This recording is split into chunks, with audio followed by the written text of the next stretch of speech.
Hi everyone, it's Sarah, your career and leadership expert. I hope you've had a fantastic week, and yet again I have managed to position myself behind this photo. Guess who this was? This was me about, I think it's about 20 years ago. I had this picture done. As you can see, my hair looks a bit different. I wonder if I can put my head here so it looks like my hair. No, it's not quite working, but anyway, it's just me mucking about on a Friday. But I hope you've had a fantastic week, and tonight I'm going to cover some points that I briefly did touch on last week around balancing your career and your finances, because this is something that comes up a lot in my coaching.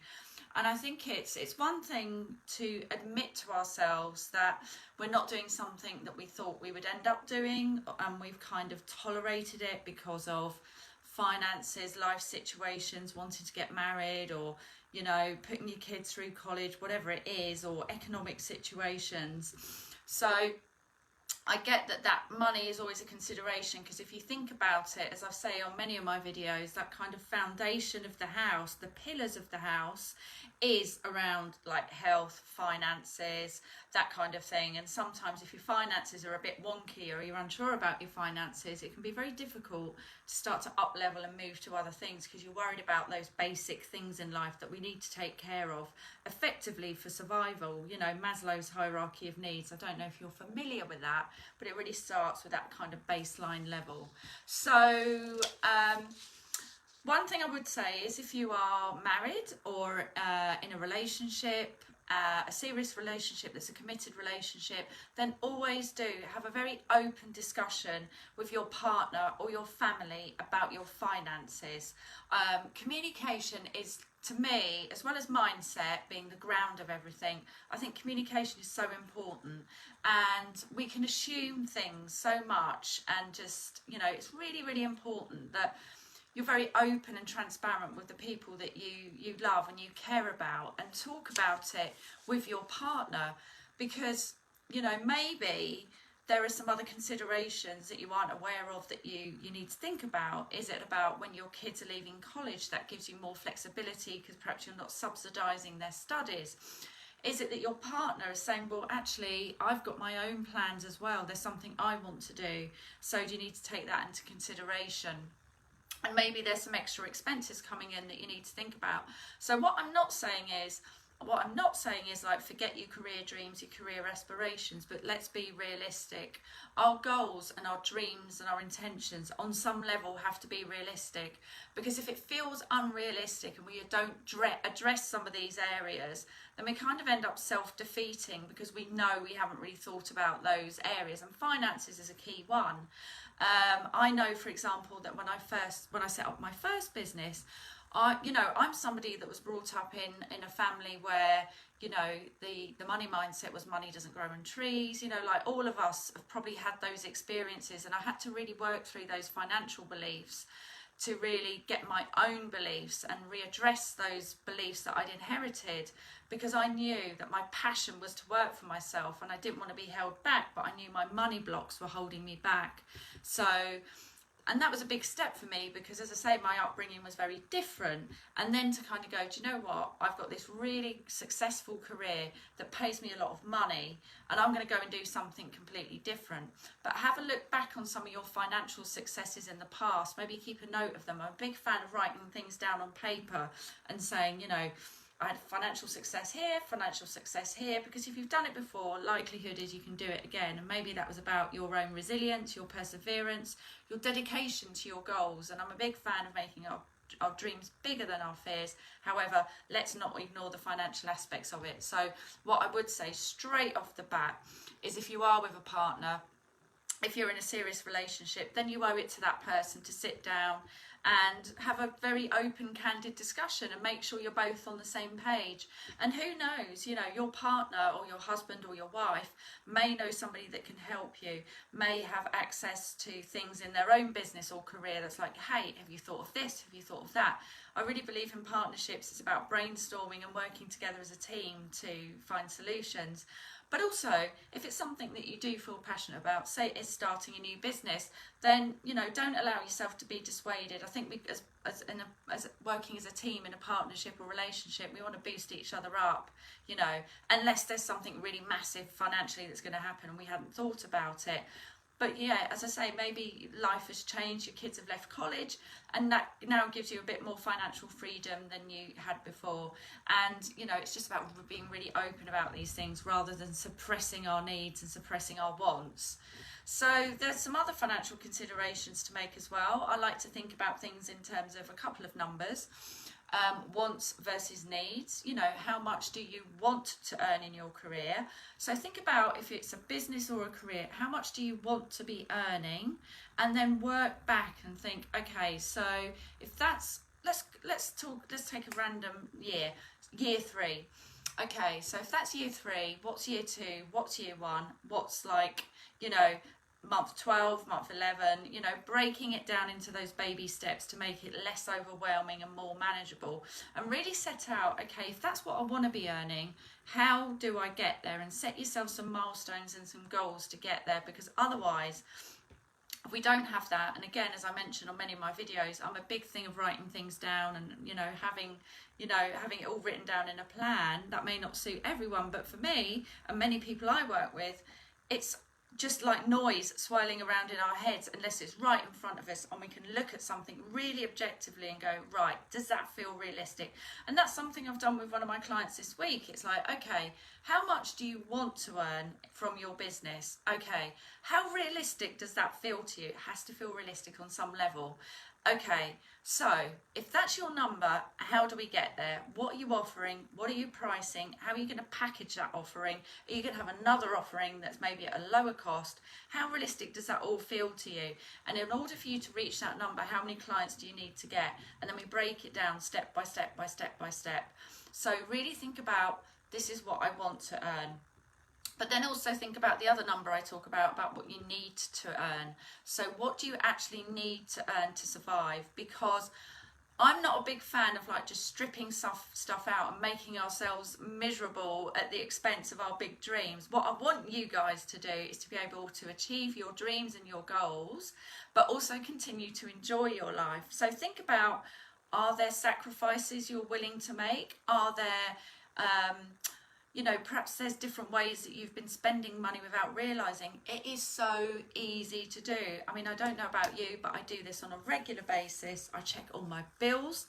I check all my providers. If I have a bit more money one month, it's like, okay, I'm going to maybe stick that on the mortgage or something. You know, that's what I like to do. I shop around for deals all the time. And then I look at things and go, wow, do you know what? I'm subscribing to this, or I'm doing all these networking events. And when you add those little things up, you soon realise, oh my goodness, that's a few thousand there. And that few thousand could really go into my business, to marketing and developing my business. It's amazing what you can do if you just uncover those little financial rocks that maybe you haven't looked at for a while. So think about the number that you want to earn, dial it back, set down your sort of journey goals about how you're going to get there, you know, what kind of job you're looking for, what salary ranges do they offer, you know, and then also think about what you need to earn in order for you to still be happy. But, you know, again, looking at, are there some changes that you can make? And it's also worth thinking about what kind of spender you are, particularly if you're setting your own business up, because you could be someone that's like a really conservative saver and you're scared of spending any money, or you're the other end where you're like a really abundant spender. Abundance is great, but abundance doesn't always mean spending money. So think about, what's my mindset towards money? How do I spend money? Do I save it, then I spend?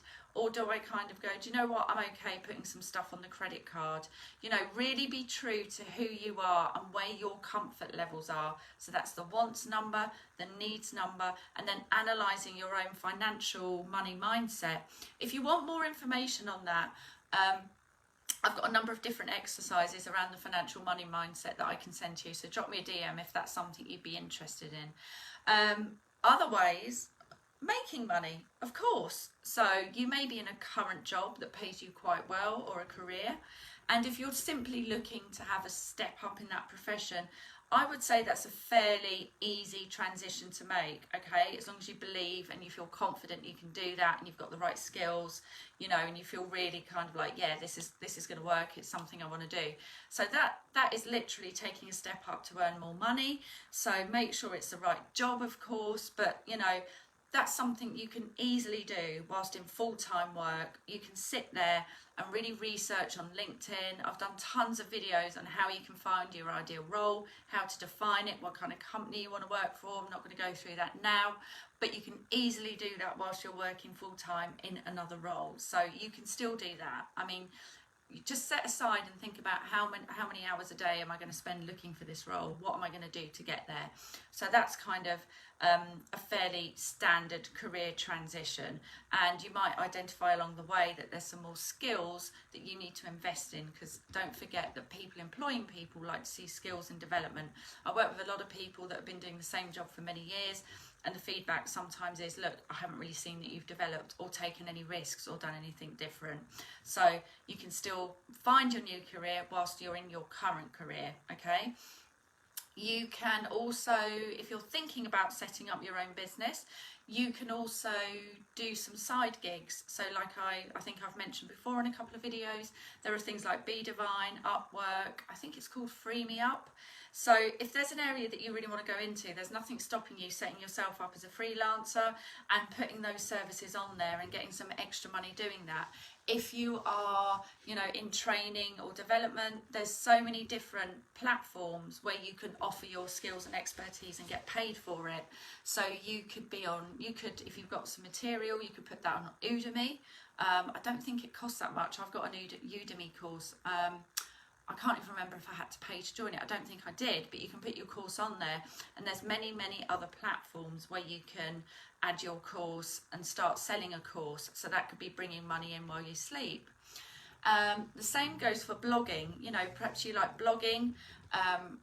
You know, if you really enjoy videoing, if you like doing videos, then maybe your idea is, do you know what, I love speaking, I love doing videos, so I'm going to build up my YouTube channel. Stuff like that. All of this stuff takes time. So if you want to do it, I suggest start now and start working towards it, because things take a little bit longer than sometimes we think, okay?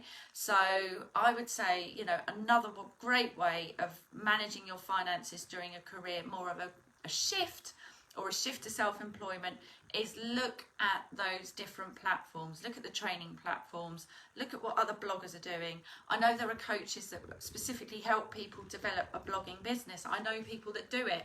They live a remote laptop lifestyle. It is possible. You can do this stuff. You just need to kind of like get yourself going, do a bit of research and find out where you need to put yourself out and how you want to describe yourself and the services that you want to offer. So that is totally possible, and there's so many different other ways that you can earn sort of money on the side. You might want to get another, if you're working part-time, particularly at the moment with COVID and everything, perhaps your role's been reduced to part-time. You know, that gives you complete liberty to start up some freelance work, or maybe reaching out to your network and saying, hey, you know, I've got some time, I've got some availability, could you use some of my services? This is what I'm really interested in doing, because I think it's much easier to go to a warm contact to ask for something like that than to go cold somewhere else, if that makes sense. Cold being that you don't know the person, there's no shared relationship or history. If there's a warm relationship that's developed over time, just ask. I mean, what is the harm in asking? And sometimes I've found, particularly setting up my second business, people are all too happy to help you, believe it or not, okay? And if they don't, well, fine, you've asked, you've tried. So maybe as well, what you want to do is get yourself pretty ship-shape if you are considering that transition, shifting into a career where you think, do you know what, I might have to sort of stay at the same level, drop a level to then move up somewhere else. That may not necessarily be the case, by the way. So if you are looking at a career that's not exactly what you're doing now, but a hack or a tweak on it, don't sort of think that you maybe can't earn the same money, or, you know, explore the companies, see what they're paying and adapt your CV. I'm not talking about telling fibs or porky pies on your CV, but there's different sort of emphases we can, is that even a word? I don't know, I've just made it up. There's different nuances we can put on our CV. It's not about lying, but accentuating where you want to go. So I was coaching someone recently who had a major light bulb moment of, do you know what, I'm in HR, I'm in people development, I really want to get back into diversity and inclusion. So she's just basically rewritten her CV to include more of that information, because as we go on through life, it gets very difficult to cram everything onto a few pages of a CV. So have a think about that as well. But do think about what you're spending, you know, and if you are thinking about starting up your own business, there's nothing, you know, sort of set yourself up in the best way possible. And if you feel more comfortable getting rid of some debts that you maybe have or something like that, then really work out a plan for getting rid of those debts and how you're going to get rid of those debts, so you can set yourself up on a steady kind of, a steady ship, if you like, a steady platform.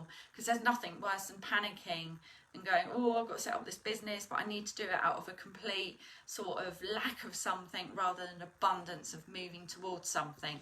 So yeah, I would say reduce your credit card spend. Now there are, I've been to many a course where, I've been to many a course where people have said take out credit cards, put stuff on your credit cards.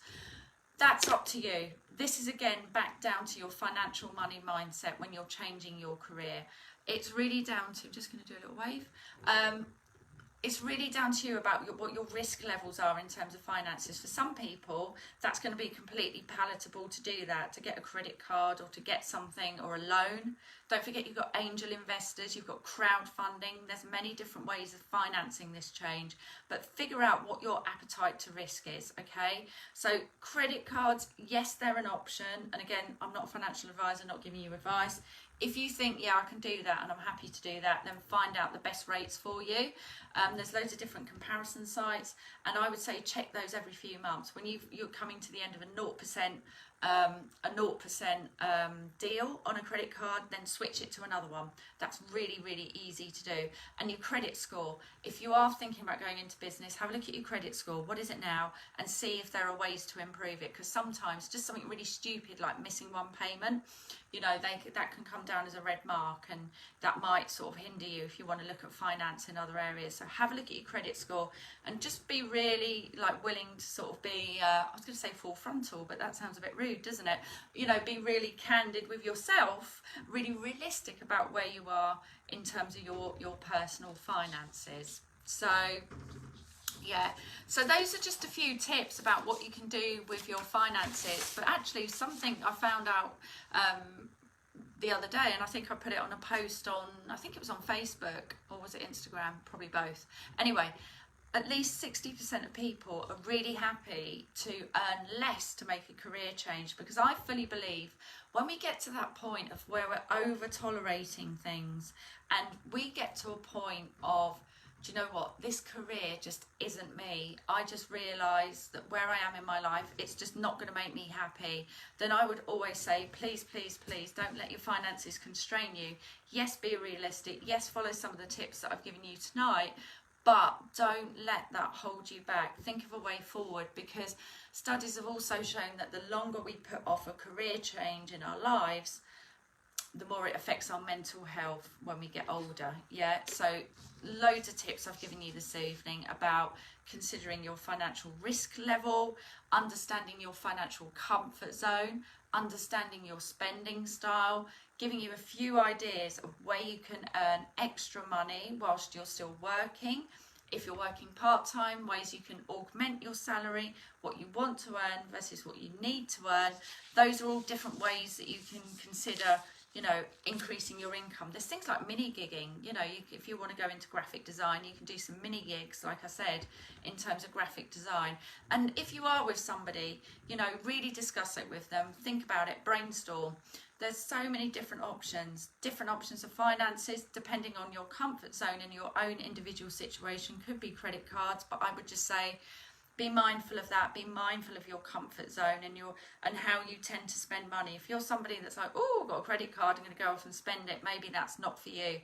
But maybe like a bank loan, a business loan, an angel investor, something like that, or even family and friends could be a way forward for you. So just be really realistic about your own financial behaviours. I mean, what you could do is have a look over the last 5 years and go, how have I behaved financially?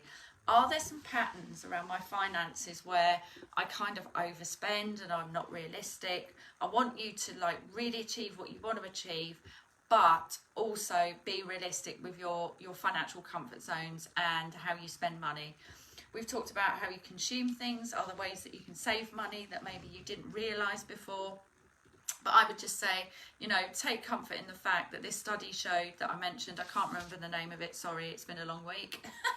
But, you know, 60% of people would rather earn less and find a career that they love. And it does have an impact on our mental health. So I want you to really, really pay attention to that and not hold yourself back. Sometimes change is all about facing things that we may have had buried for a long time. And if it is, you're in a current career and taking a step up, that's fairly straightforward. It may not feel straightforward. Maybe you've got doubts and beliefs, in which case examine those beliefs and tell yourselves more empowering thoughts. Think about how you can boost yourself up. Think about how you can read and learn about the new role that you want to move into, the step up, and just go for it. Because even if you maybe don't get a role, ask for that feedback, see what that feedback is, but really do it out of a place of, I want you, you know, if it's setting up a business, changing a job, do it from a place of strength rather than a kind of lack. Because sometimes when it's from a place of lack, we can sort of inject a very tense energy into that, a like lack mentality. And when we believe that, sometimes that's what reflects back to us in life. So I'm sure you've all had those experiences as well. I know I have. So yeah, so think outside the box. There's loads of different ways to get some help, to get some financial help.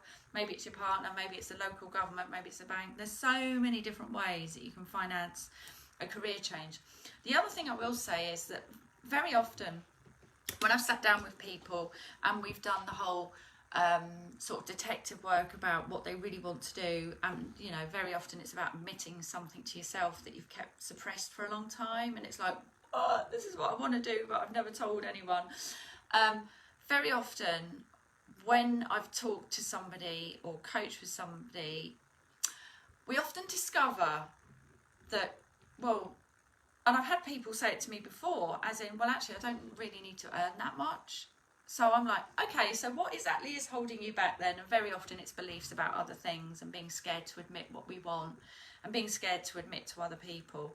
So, you know, have a think about that and just be really open and honest with yourself about your financial situation. So I hope that's been helpful tonight. It's just a little quick one tonight on how to manage those finances, a bit of a continuation of last week.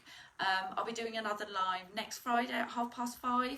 And again on Instagram I'm doing a few lives. I don't tend to post when they are, I just tend to like do them as and when, but I always post them onto my Instagram feed.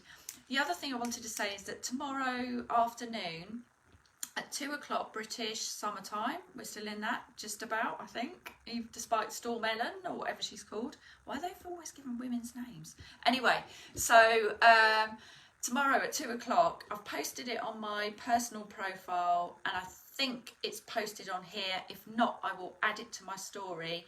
I'm with a wonderful relationship coach called Meg.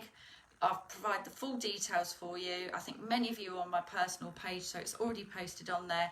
It's at 2 o'clock tomorrow, and for about half an hour, we're going to be inviting questions and talking about mindset, how our mindset really affects our results in life. And I mean, you know, we all have to work on our mindset from time to time. It's one of those ongoing things, like going to the gym to build your mindset muscles.